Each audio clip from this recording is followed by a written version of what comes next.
Hello guys, today हम discussion करेंगे all time high stock स्वान energy के बारे में। ओके, ये एनर्जी सेक्टर से बिलोंग करता है ये स्टॉक।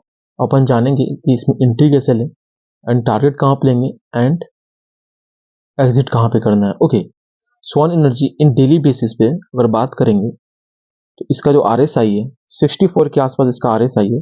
कंटिन्यू मोमेंटम अपसाइड की तरफ बनाया हुआ है जैसे कि आप देख पा रहे हो। Okay, now current market price का अपन बात करेंगे। सो 753 इसका करंट मार्केट प्राइस है। ओके, हायर हाई गया था 769 के आसपास। मोमेंटम कंटिन्यूसली अपसाइड की तरफ है डेली बेसिस पे। अगर मंथली बेसिस पे देखें कि मंथली बेसिस पे ब्रेकआउट किया है कि नहीं, या मंथली बेसिस पे ब्रेकआउट कर चुका है। यहाँ पे आप देखोगे 2019 से लेके 2022 तक कंसोलिडेशन फेज में था मंथली फेज पे। जब ब्रेकआउट किया तो कंटिन्यूसली ब्रेकआउट अपसाइड की तरफ ही किया हुआ है। ओके, जब ब्रेकआउट किया था तो उसका जो प्राइस था ऑलमोस्ट 327 के आसपास था।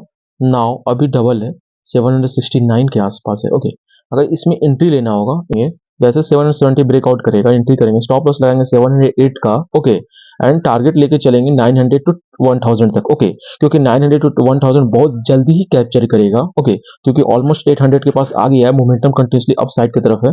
अपन जानेंगे कितना रिटर्न दिया है दिसंबर से। अगर देखेंगे तो या अगर 5 दिसंबर यहाँ पर से देखते हैं ब्रेकआउट दिया था इसमें, 5 दिसंबर से देखते हैं कितना रिटर्न जनरेट करके दिया है। ऑलमोस्ट 66% का रिटर्न जनरेट करके दिया है 4 दिसंबर से एंड 4 फरवरी, यानी कि 2 मंथ के बीच में। ओके, 2.5 मंथ के बीच में अप्रॉक्स। तो आप देख सकते हो कि कितना मोमेंटम था इस स्टॉक में। ये कंटिन्यूसली अपना प्राइस जो था इसका वो ऑल टाइम हाई कंटिन्यूसली कर ही रहा था। ओके, यहाँ पे ऑल टाइम हाई हुआ, फिर यहाँ पे हुआ, बहुत सारा जगह था, यहाँ यहाँ हर जगह हुआ। यहाँ पे कंसोलिडेशन किया, फिर ऑल टाइम हाई हुआ, फिर यहाँ कंसोलिडेशन करके ग्रीन कैंडल में ऑल टाइम हाई, फिर यहाँ पे कंसोलिडेशन फेस किया, फिर एक रेड कैंडल बनकर फिर अपसाइड की तरफ मूवमेंट है। अब एक ग्रीन कैंडल बनेगा जो अपना हायर हाई लगाया हुआ, मोस्ट ऑफ द चांसेस को ब्रेक कर देगा। ओके, ये तो अपना हायर हाई लगा के आया ही था, बट थोड़ा सा रहता है सेलर थोड़ा सा अट्रैक्टिव रहते हैं, थोड़ा सा हावी रहते हैं। जो लोग यहाँ पे बने हुए हैं वो लोग थोड़ा प्रॉफिट बुक करते हैं। बट देखने की बात ये है कि RSI सिर्फ 64 है।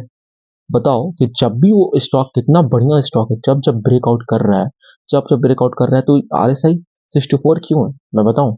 इसलिए है कि बार बार वो कंसोलिडेशन फेज में चला जा रहा है। अब देखो यहाँ पे जब कंसोलिडेशन फेज में था, देखो अगर मैं दिखाता हूँ आप लोगों को, देखो यहाँ पे कंसोलिडेशन फेज में था इस जोन के बीच में। ओके, अगर आप देखोगे तो यहाँ पे अगर RSI यहाँ पे देखना कैसे मूव करेगा, तो अभी 71 है। ओके, देखो धीरे धीरे घटते चला जाएगा, 63, 65, देखो 57, 53, यहीं पे मैं रखा हुआ 4 दिसंबर को।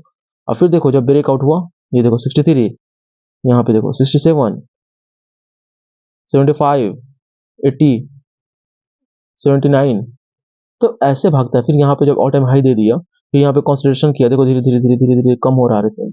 फिर यहाँ पे ब्रेकआउट दिया, फिर हाई 70, 75, 78 हो गया है।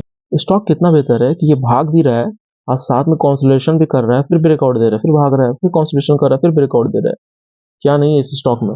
थोड़ा फंडामेंटल के बारे में बात करें, 1 मंथ का रिटर्न दिया है 25% के आसपास। वाओ, एंड लो गया था 594 एंड हाई गया 783। ओके, साल के रिटर्न के बारे में बात करेंगे तो 196% का रिटर्न दिया, लो गया था 193 एंड हाई गया 782। ओके, प्रोमोटर होल्डिंग के बारे में अपन डिस्कशन करेंगे। जो टोटल प्रोमोटर होल्डिंग है 64% total promoter holding, mutual fund 2% के आसपास है, अदर डोमेस्टिक इंस्टीट्यूशन 4.19%, एफआई 11% के आसपास स्टेक बनाया हुआ है, एक return other 20%। Okay, thank you so much for video देखने के लिए। चैनल की सपोर्ट के लिए लाइक से सब्सक्राइब कर दीजिएगा।